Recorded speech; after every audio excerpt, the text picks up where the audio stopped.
It started with this man, Clive Goodman, the News of the World's former royal editor.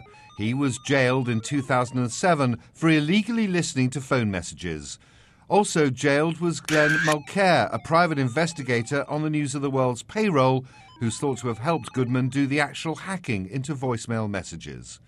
During the course of the inquiry, it emerged many public figures had had their privacy breached, including Prince William and senior aides to the royal family. This year, one of them, former Deputy Prime Minister Lord Prescott, called for a judicial review of the Metropolitan Police for not disclosing information found on him and other MPs, and he demanded a reopening of the investigation.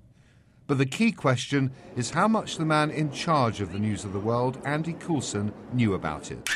He was the editor of the newspaper during Goodman's tenure, and on the very same day Goodman was jailed, he was appointed the Conservative Party's head of communications.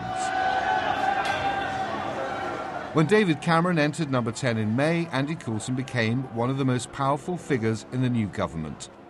He's always denied knowing his reporters were illegally hacking phones, even telling a committee of MPs he had no idea what was going on at the paper he was editing. I've thought long and hard about this. I did when I left. What could I have done to have stopped this from happening? But if a rogue reporter decides to behave in that fashion, I'm not sure that there's an awful lot more I could have done. In a statement, Downing Street said Andy Coulson voluntarily attended a meeting with Metropolitan Police officers on Thursday morning at a solicitor's office in London. Mr. Coulson, who first offered to meet the police 2 months ago, was interviewed as a witness and was not cautioned or arrested.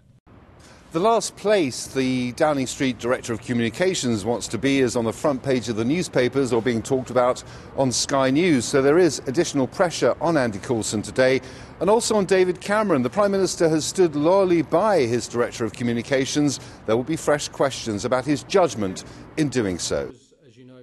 Andy Coulson needs this story to go away. It isn't, as former News of the World journalists dispute his version of events. He's just flatly denying it, whereas I've said all along that I've hacked into people's phones and I've accessed people's records, but in the public interest as a legitimate investigative tool. And he's now saying no one ever did it. Well, I did it for him, and he should. It's time someone told the truth. Andy Coulson says he certainly never sanctioned illegal phone hacking, and he remains in place, the man behind David Cameron.